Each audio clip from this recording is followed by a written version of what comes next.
This conference will now be recorded. All right, shall I bring up the outline now? Yes. So I'm super excited to see, like, put some faces to the dogs and, you know, see people from all over. I'm loving Oklahoma, Alabama, Ohio, some new places. It may not seem new to you guys, but it's new to us. So welcome. And as Monica was saying, reach out. You know, we're here, Nate, to help to get this sport out to more people. And you know, we love Treibball. We love playing with our dogs. So feel free to reach out for help. You know, people starting new things. So a couple months ago, I think it was in July, we talked about all things point ball. And so we went through kind of what are the beginning steps of teaching it. And so we're not going to go over all that tonight. We'll just do a quick review. That talk was recorded. I actually watched it back yesterday because I'm like, I don't even remember where we left off. So where do we pick up for this one? So we kind of talked about, and you can scroll down, Monica. We kind of talked about defining the point ball. We did some prep exercises, pushing, point position. We talked a lot about the clock game. And then we kind of left off on building for a game and adding difficulty.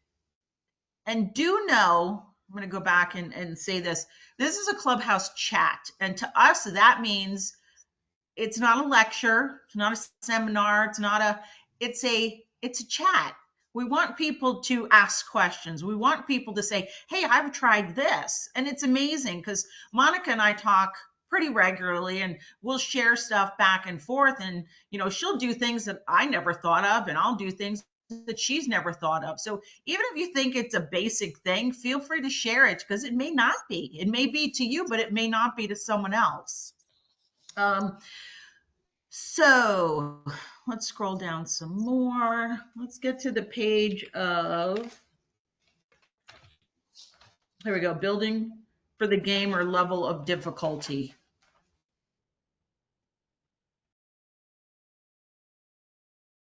There it is.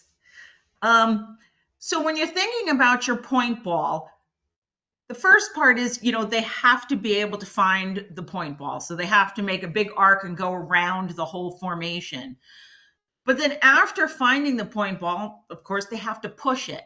And when they push it, they have to be able to be okay with the resistance if they're going to push through, or they might pick it off and bring it around. So one of the things about the point ball is pushing additional balls after the break. And you want to add in your additional ball slowly. You don't want to go from a standard setup of 3 to all of a sudden, you know, to an advanced setup of 8. You know, if you do, your dog's eyes are going to get really big and they're going to go, oh my goodness, what are you doing to me? So one of the things that we do in class is we will practice with different setups from the beginning. You know, we might set up 3 balls, 4 balls, 5 balls, 2 formations of 3 balls or 4 balls, you know, varying distances, because you want to think about, don't add in everything all at once. You know, if you have 3 balls, you don't want to add in 10 feet, 15 feet, 20 feet, and resistance, and staying with the ball. And so tease those pieces out. You're going to add your additional ball slowly. You're going to build ability, what does that say? For multiple send and push is separate from the point ball break. So you may practice your point ball break, but at the same time, you may go off and practice 3 ball scatters. There we go, changing formations. Don't ever be afraid to bring back the mat. I mean, that mat is your best friend, whether you're using a mat, a Kato board, whatever. And decrease your distance. Don't be afraid to, you know, make it easier. I use the rule of, if my dog gets it wrong 2 times, I'm going to make it easier. I want the 3rd time to be reinforceable. I want it to be cookies, cookies, cookies, because the more that they get it wrong, then their confidence starts decreasing, and it's not as much fun to play. Adding balls means increases it. Yep. Increase. Yeah. Keep your rate of reinforcement high. I might, in my class, I have one student I call the cookie Nazi. I'm like, give more cookies. Don't be a cookie Nazi. You can't over reward your dog. And then, of course, watch for signs of stress. Is your dog slowing down? Are they going off and eating grass? Are they sniffing more? Like, are they showing any of those behaviors that might make you think that they're losing confidence? I want my dog to be happy and confident going out to the balls. Monica, do you have anything to say about any of all that you want to add in, or is it anyone else out there want to add anything in? I don't want to be the only one talking. Trust me.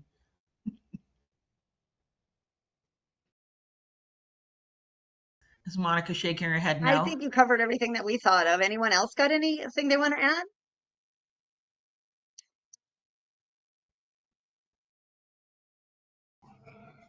Right now? Okay. And that's okay. That's okay. You always want to think about your feeding positions. So I may feed right over the ball. However, if I have a formation of 8 balls, it's going to be really difficult to do. So I might throw a treat. I might throw a toy. I'm looking at, pay attention to how you feed your dog to see. If you're always feeding them like on the right of the ball, they're going to come around to the right. If you're always feeding them on the left of the ball, they're going to come around to the left. So pay attention to those kinds of things. Lots of times we train things that we don't mean to train, and I'm as guilty as the next person for it. Trust me. When you're playing any of the games like snooker, novice snooker, or teams or pairs, there's formations that don't appear in the middle. And it's funny because if we always have the ball in the middle, our dogs get so used to, I go to the middle. What do you mean there's a formation over to the right? I go in the middle. So play around with that. Oh, I remember this one, Monica. In snooker, in the formation of red balls, or whatever color you want to choose, staying consistent with pushing the point ball. There's absolutely a decision that you need to make when you're playing snooker. You need to decide, is it okay that my dog doesn't push the point ball in snooker from that formation? Because you don't have to. But know that the more you let your dog do that, that the reward history or the reinforcement history for that is going to get higher. And so they may lose a little bit on their point ball. And are you willing to do that and sacrifice that and then go back and fix it later? So you have to decide for you and your own dog. Question. Any other ideas or questions? Karen's got ideas. So I have a question real quick. So for snooker, do you use your point ball commands, line up, go start, whatever, or because there's balls everywhere, do you just treat it as directional and send your dog out? That's a really good question. And let me give you a little, well, you know this, behind the scenes that novice snooker is going to go away soon. So meaning the formation that's for novice snooker. You know how novice is one formation, then intermediate, advanced, and expert is another formation. The novice formation is going to go away, so you don't even have to worry about that anymore. But I mean, how I'll train it is I just start with my formation and don't have any of those other distraction balls around first.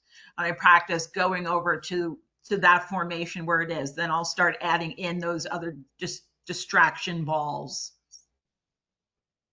Yeah, I like to Does anyone else it train as a, them?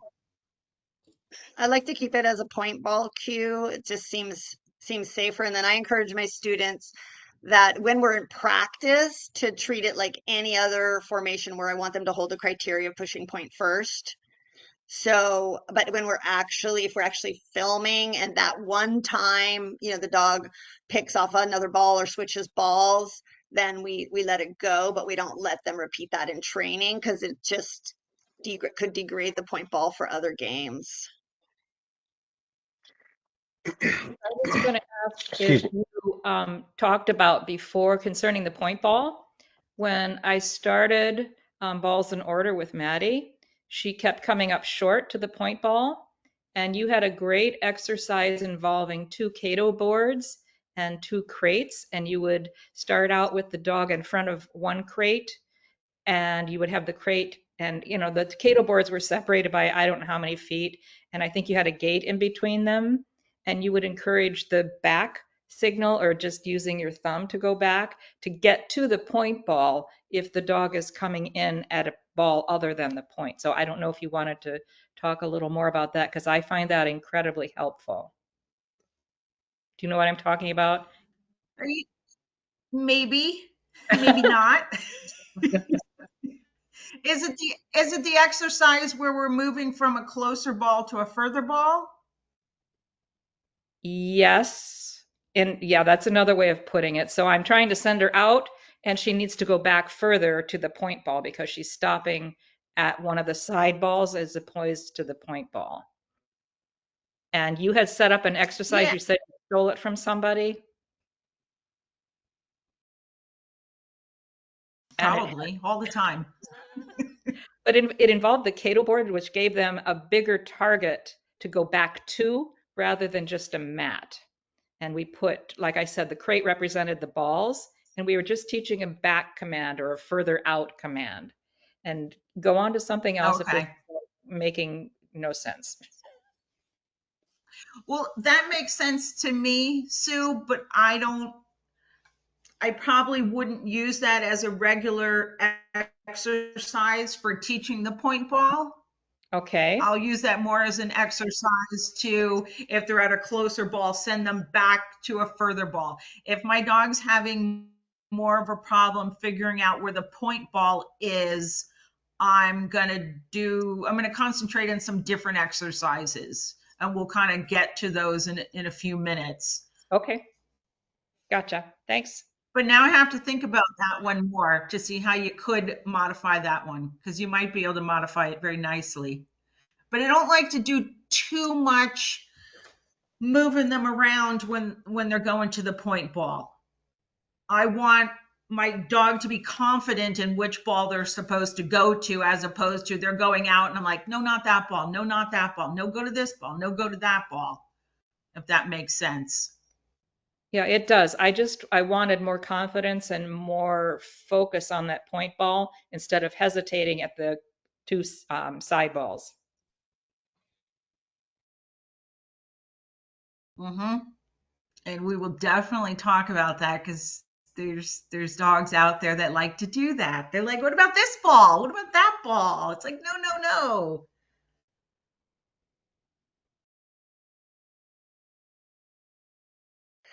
I All think right. Eric had I something he think we should wanted go to back. say. Eric, did Oh, Eric did you have something? I saw oh, you I come see off the mic. little pin. Oh, Probably had some point in the moment, but like everything is flittered away now. So thank you. okay. I hate that. Cool. All right. All right. Should we move on then?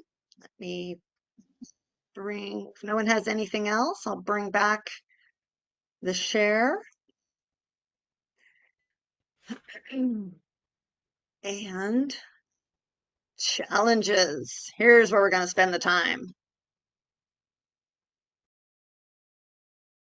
Yeah. Let's see. Mm. So these are the challenges that we were going to talk about, but I guess I'd like to open it up to are there challenges that people are facing right now that aren't on that list? Or should we just start through the list? I'm going to say start with the list, and I think that will open it up for other ideas. Okay. So it's interesting how some of these challenges, apply to some dogs and not other dogs. So not sticking to the point ball after the break. There are some dogs out there that when they start pushing the point ball, if they see all the other balls start scattering, they're like, ooh, maybe that ball's better and I should go that way. Or maybe that ball's better and I should go with that one. So not sticking to the point ball after a break. I don't find that to be as much of an issue with dogs that are pickers. They go get their point ball and they kind of bring it along the side, so that all the balls aren't scattering. But with some dogs that are big pushers going through, there are some dogs that absolutely stick with that ball come hell or high water. It's amazing. And then there's others that are like, let me flitter over here, let me flitter over there. I'm thinking Robin's here, and I'm going to call out Charlie just a little bit because Charlie likes to go, oh, that ball's moving a little bit faster. I think I'm going to go over to that one. So one of the games that we play is we proof the balls, meaning we will have one ball out, have the dog start on that one, and then I'll be hiding over to the left or over to the right, and I'll roll a ball into the dog's view.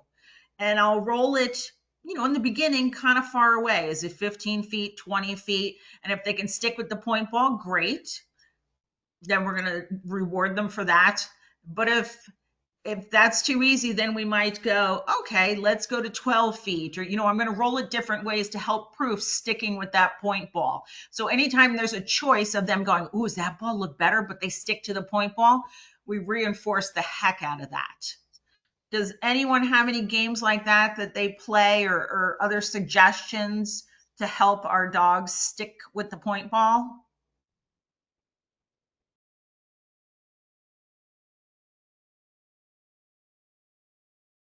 I'll just Does add anyone that, have this issue? yeah, sometimes I've got one dog right now who just really wants to switch balls, and staying close, remembering to stay close and making sure that you aren't adding too much distance right away is really helpful. So you can make sure and help them stick to that point ball and reinforce the point ball. And then just adding distance slowly is one of the things I do.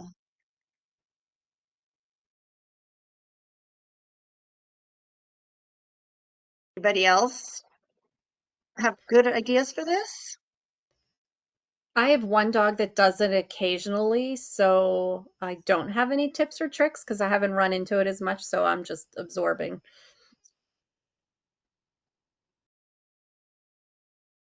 I mean, the other thing I'm going to think about is if my dog has a problem sticking with the point ball, if there's any times where there's this little glimmer of, I'm going to go to that ball and then make the right choice, I don't care that that ball comes back into me. I'm going to jackpot that, right away to say, yes, that's it. Stick with that ball. That ball is worthy of sticking with.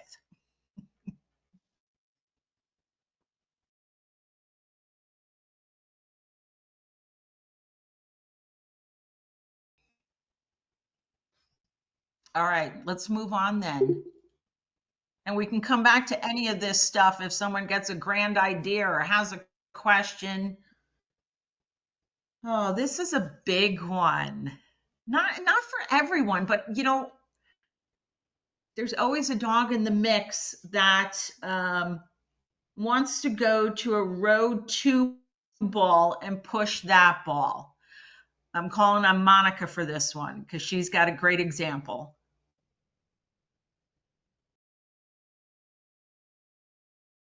Yeah, I've got a dog I'm struggling with in particular right now who I was really thinking about it today because I was like, I didn't really sit down and think about when did it start? Like he was fine. He was pushing pre-novice. He was beautiful. It was all great. We had a couple runs in the can for pre-novice. Um, And we started playing with novice, so we were decreasing from the 12 inches to the 6 inches. And we also started playing with novice balls in order with a little bit more space than the 6 inches. And all of a sudden, I had that little aha moment today. It was like, oh, it was actually right after that that he started drifting to row 2, pushing the row 2 ball.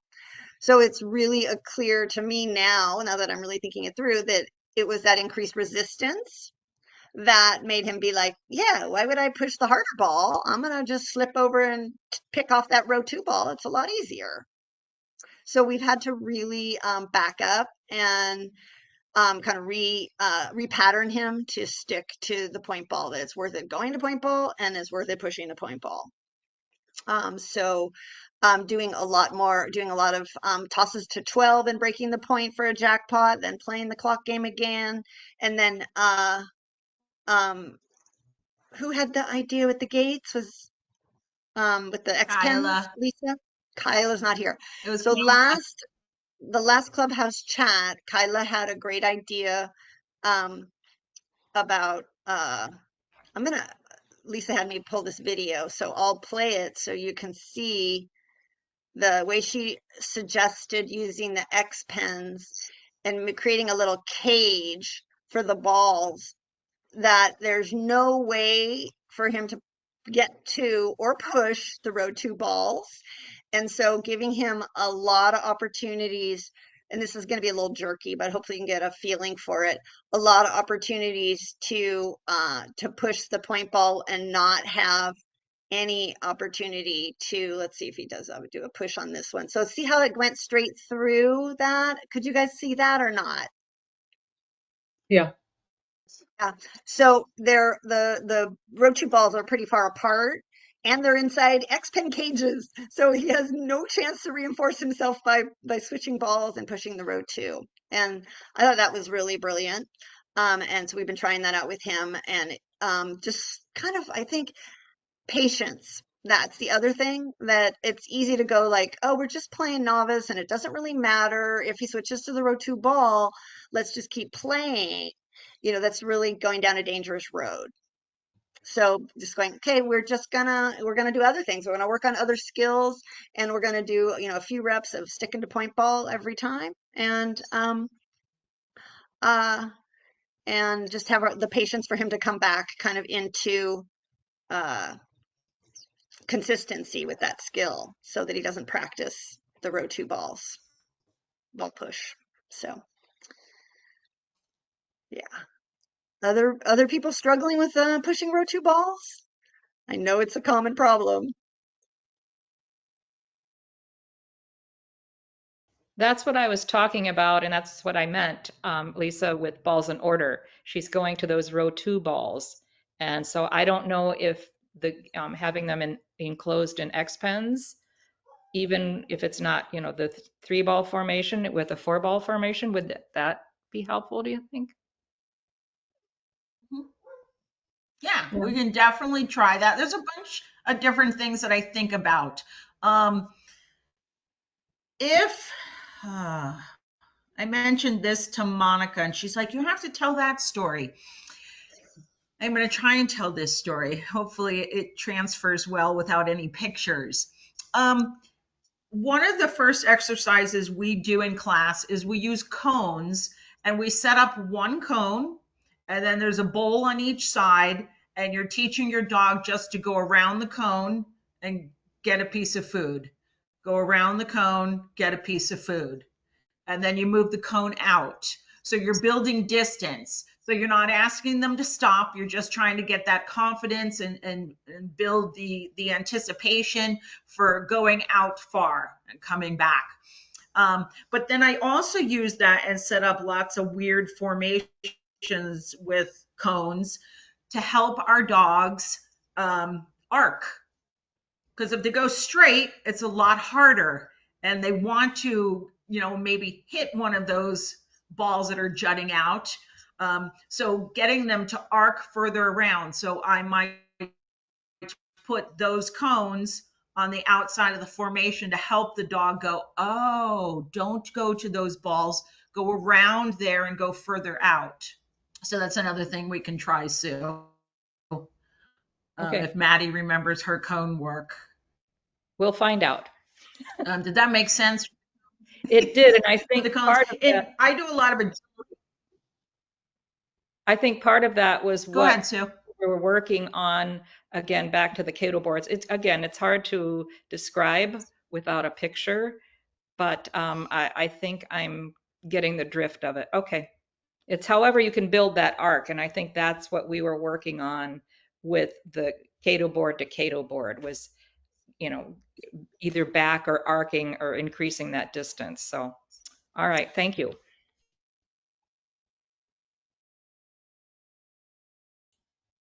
So I have a question too. So I see a variety of things when students send their balls out to that point ball. So some will stay in the center, some will go to the far left, far right to send their dog out. So they're not having to, I guess, go around the balls. They see that straight line. Not sure thoughts on that. I know it'd be a personal preference. As long as it works. But just any thoughts on that or? I have huge thoughts on that. I mean, a lot of my Treibball training comes from doing agility.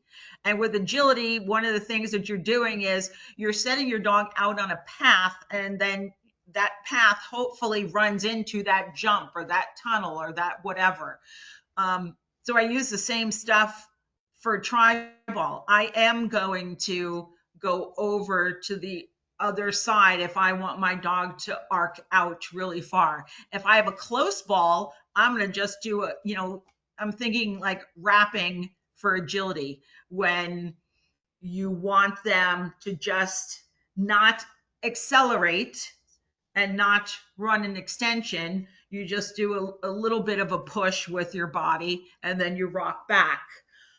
When I want them to go totally far out, I'm going to stay extended and not rock back.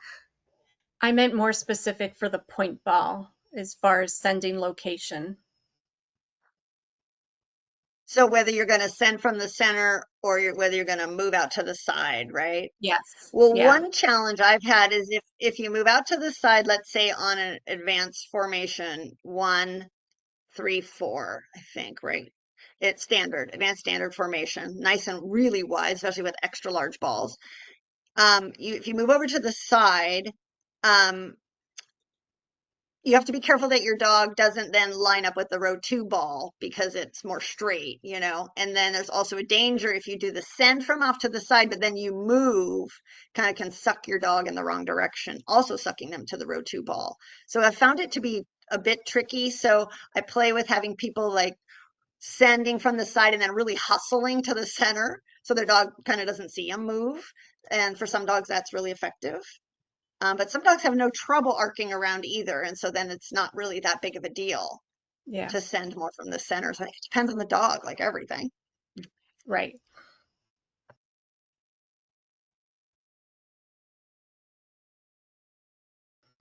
And Lisa, I do agree with your movements as far as sending, for anything else on the field. If you need them to go further out, you're using more of a movement or you're playing the goal area or the handler area. I was just curious on the point ball.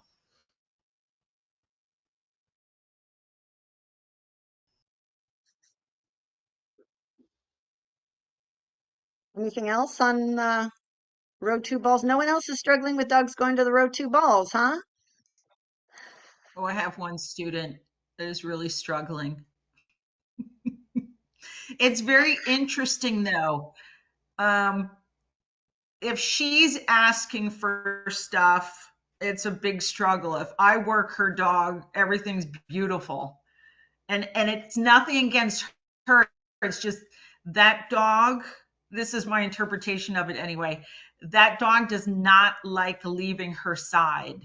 And for me, it's like, yeah, I can go away and do my stuff for you because you're not my person. It's like night and day.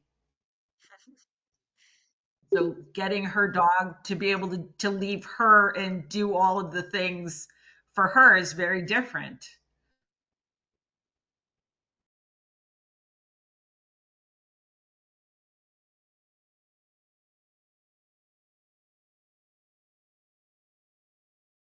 Okay, what's next on our fabulous list?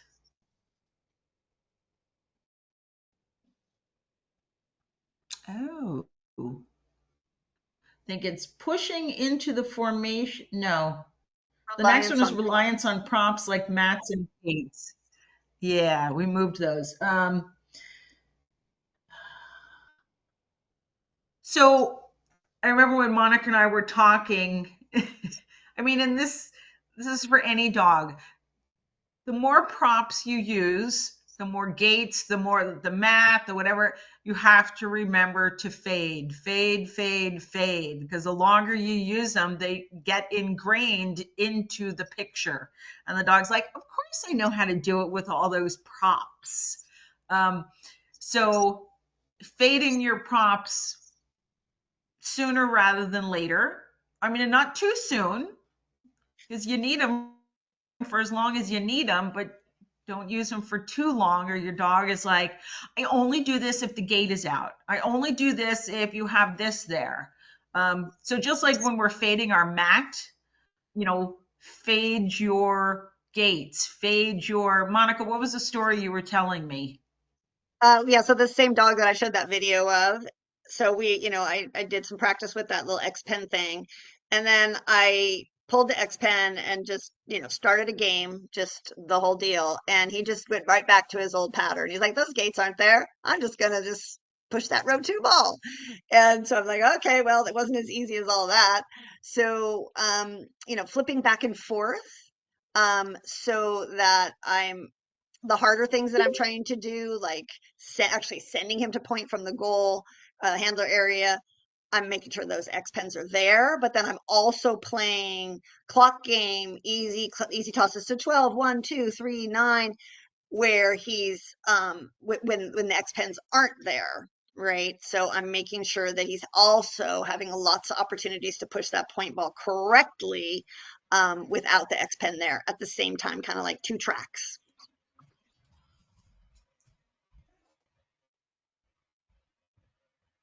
Yeah, we love props. Props, really set up your environment so that your dog can be successful. But you got to get rid of them. Anybody else got thoughts on that? Challenges? Rely.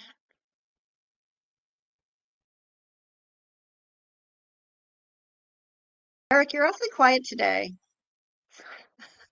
Right? Just Eric listening. usually has lots of stuff to add, Just eavesdropping in the and Kyla background. too. Right. All right, the last thing we had on the list, and I don't see it that often, and I haven't seen it in tons of videos either. Pushing into the formation from the goal side, which is a big no-no. And do people know what we mean when we say that?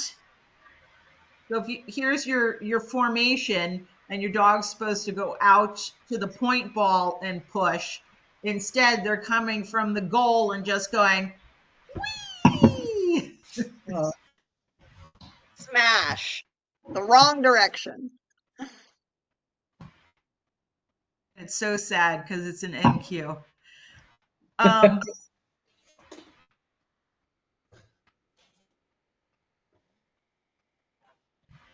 Don't even mention so it does because anyone I deal with bubble. that? Right? Diane's trying to say something, or Ken. We just Hi, got the technical Diane. difficulties fixed. Diane and Ken are also my students. What did they say? I couldn't hear that. They just got on because they were dealing with technical difficulties.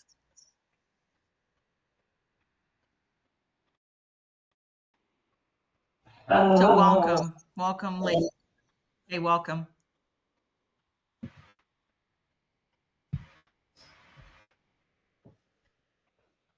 So it's not something that we see that often, but when I'm thinking about, my dog crashing into the bottom part of the formation, I'm thinking again about my arc. And some stuff that I'm going to use to help with that is I might get just some gates and put it across that so they don't even have any access to those balls. The only access they have is further up. I might bring out my orange cones and do my cone game to go, you need to go around the formation. I mean, that's really paramount. I try and get my students from the very beginning to get their dogs to go out in an arc instead of just straight forward to it, because those formations get big.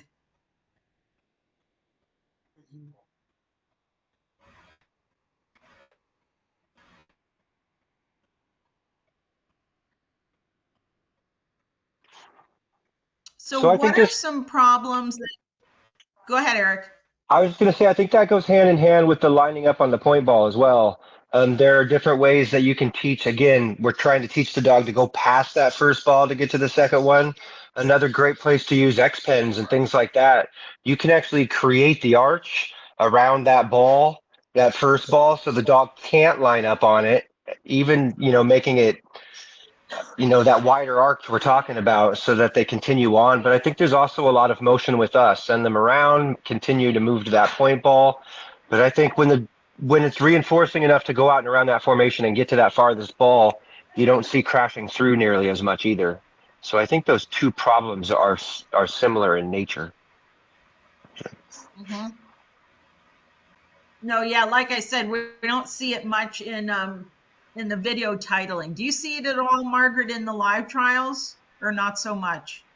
Um, I've personally had it happen. It happened with my young dog. He was like, "Yeehaw, let's go!" So he just went right up the middle. But as he got a little bit more maturity, then he learned that was not the way to do it. It's all that impulse control. Must touch Yeah, first ball I see. yeah. Here we go. Well, yeah, it's so hard. Once they start learning how to push, pushing becomes self-reinforcing, and then they're like, why would I not push? Yes. Yeah. So it's really, really working on that reinforcement of don't push. Here, you get a lot Yeah. of I will. rewards for not Right. pushing. Yeah. Well, you've been very effective, Lisa, with Libby on doing that when you send her out and don't let her push and then just call her back. She's been doing much better with that. Yeah, and it helps because Libby loves her frisbee. So as soon as she gets to like that ball, you don't even wait to give her the choice of pushing it. It's like frisbee appears. So she's like, that works really well for her. Definitely.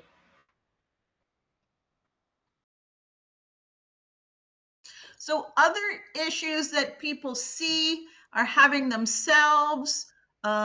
This is where the Clubhouse chat part comes in. Let's chat. Who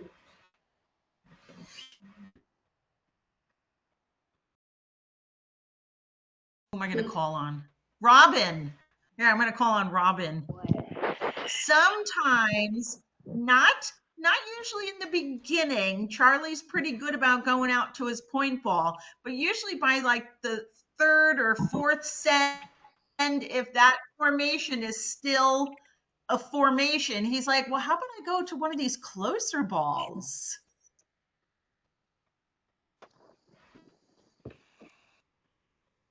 Robin's like, don't call on me.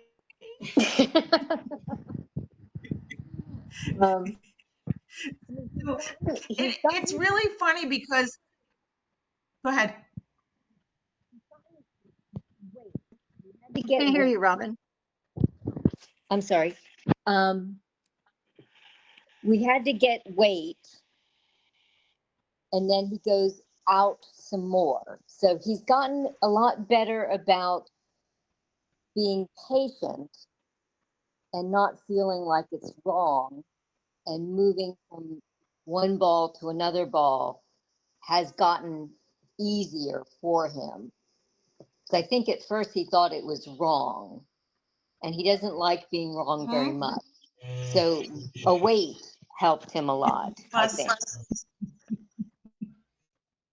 Yeah, really reinforcing not that ball, but the other ball. And it doesn't mean you're wrong. It just means you get double cookies then, or because yeah, our really sensitive dogs think, oh, I did it wrong. I'm not correct. Oh no. And Charlie's one of those sensitive boys. He whimpers a lot. When I start training dogs to go behind multiple balls, I usually build them up to 3 pretty quickly. I spend as much time teaching them to go back and forth on the platforms as I do letting them push a ball. So that by the time we move outside and they get more than 3 balls, it's second nature to almost everybody to look to their handler for which ball they get behind before they get to push. And really working that in from the get-go makes it almost a non-issue with the dogs that I've worked with. Awesome. Right? I think one of the hardest parts is training the handlers. I think the dogs, if we do a good job, the dogs step right up and they're there. I think a lot of it is our training. And it's hard. It's sometimes frustrating and it takes a lot of patience. But it's also very fun. Absolutely. Yeah, you got to train the dog in front of you. You know, some of the dogs are like, I can move between balls. I don't care. My newest Treibball dog, he's going to think that he's done something wrong. And so we're going to have to spend a lot of time going from ball to ball and making that fun and not him thinking, oh no, I chose the wrong ball. So Vicki, I'll be calling you for that. Like I said, I started from the get-go because that's how I was trained. So it's listening to you guys have issues. It's like I've not had those issues because of starting it from the beginning and always making an expectation of the dog to only push the ball that they're allowed to. Otherwise, we're moving back and forth and back and forth, and they're being rewarded heavily for following the directions around behind the balls. Mm-hmm. So Yeah, with the So point have ball you though, never it gets had tricky. I was just gonna say what's trickier with the point ball is that the balls are so close together versus when you're doing directionals and the balls are spread apart. I find it, and I'm not sure if you're also talking about you haven't had any trouble with the point ball formations. But when the balls are more spread apart, you know, it's more straightforward to the dogs. And when the balls are closer together, it's a little trickier. I've only had 2 dogs that I've really worked with outside that have gotten really good at it. Most of my others kind of stop after the puppy stage or the baby dog stage, whatever you want to call it. But yeah, those dogs that we've worked outside with all the whole set of balls and everything, they've not had any problems finding the right ball. Great. Yeah.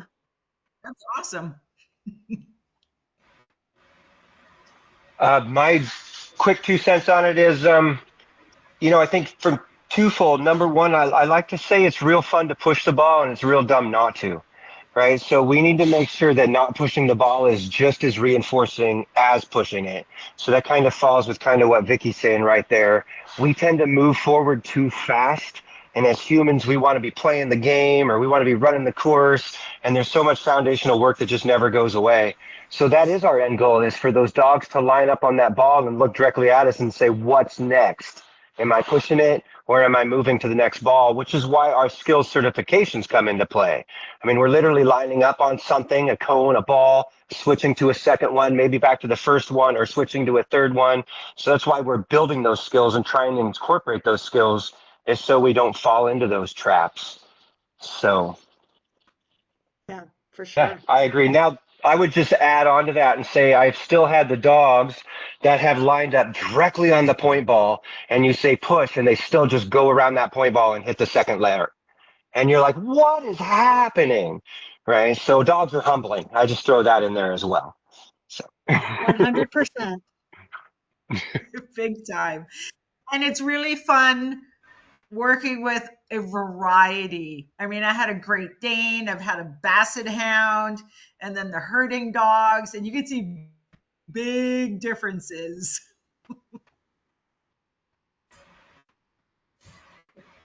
So with the idea of, making sure you're sticking to the basics and establishing that foundation, would you recommend not working different levels at the same time? In other words, like if you're working on balls in order, would you not then do some foundation work for snooker, or is that not the case? Because to me, snooker is completely different. Maybe I'm wrong. Like I said, I'm a relative newbie, so would appreciate some feedback. and even urban herding is even more interesting than snooker. My original thought is that no, I would still do groundwork, lay groundwork to do individual levels, but don't spend too much time on it because again, when we're learning foundational stuff, it's not as fun, and when you're just out there playing the game, it's super fun and super exciting. So we still want the dogs to have a lot of fun, but it doesn't mean we can't take a minute to individually train this skill or that skill and then bounce back to something fun. We do that all the time in class. We'll do some balls in order, some standard, and then we'll spend just a few minutes on urban herding because take the ball away from you is just blows dogs' minds. And then we go back and always end it with something fun and usually something easy so everybody can go home with a smile. Dogs especially. So good question. I mean, one of the things that we'll wind up doing in class is we'll start by playing one of the games in, the intermediate class. And then depending on how the dog does in that game, we go, oh, these are some things that maybe we should spend, go back to those skills a little bit. Or the dog could be having an off night. So, I mean, you play a game and they show you what they need help with. What are the weaker points that you need to strengthen? Because then you strengthen those and something else gets weak. Good point. And I shouldn't say weak. It's like the pendulum swings. I've reinforced this more now. Like right now with my dog Larson, he's waiting behind every ball. And we're playing snooker. I'm like, don't wait. I'm like, get that ball. But we just finished up with balls in order, which is more like, wait, because it might not be the right ball. So, what Sue says about, going back and forth with playing, you will see, different things depending on what you're kind of bouncing back and forth between. Is that called job security for us? Yes.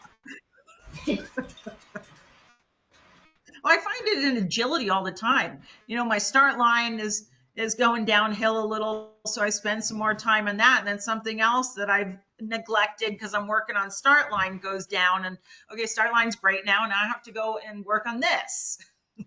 You always have something to work on. We just hit the hour, Lisa. Okay, any other questions, thoughts? Does anyone have any Clubhouse chat ideas that they'd like to bring up for, we're starting a list for different topics. What are things that would be valuable to you? You don't have to have ideas now. You can reach out, send us an email. one of the things we were talking about the other day for a topic was some video titling rules. It's like, what are the most common things that people get dinged on for video titling? And should we chit chat about those so we can help people be successful or more successful? Any other training issues? How do you start a new club? Lisa, now that the weather's getting more conducive to outdoor training, I'd like to offer up our training arena if we want to have a mock trial. Okay, let's talk. Okay. It's 50 by 75. It's nice. You've seen it? Yeah. No, we'll find a time to chit chat. But yeah, Diane and Ken just made a beautiful new field specifically for Treibball. It's beautiful. Cool. And I will definitely have some questions and stuff later. I mean, this is the first time that we've joined in, but absolutely love it and glad to be a part of it. So, yeah, we're looking forward to being engaged with all of this and looking forward to training Libby in Treibball because she loves it and so do I. We've got an awesome Anyone out there do know that there are always opportunities if you feel like getting more involved in NATE. Here's the commercial, right? There's different committees. There's different committees. There's the marketing committee and the competition services committee and you name it. We have committees for it, and we're all volunteer. Sign me up for the marketing committee. Totally on board for that. Okay. Excellent. So we'll chat and you can help me figure out how we go about that. Awesome. Copy. Mhm. How was that, Well, Margaret? we should probably wrap up. Any last chance for ideas for the next Clubhouse chat?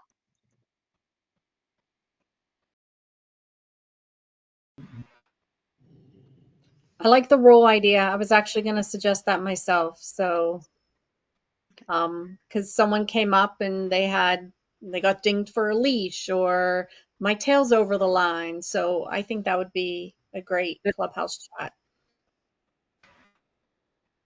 Oh, Yeah. thanks.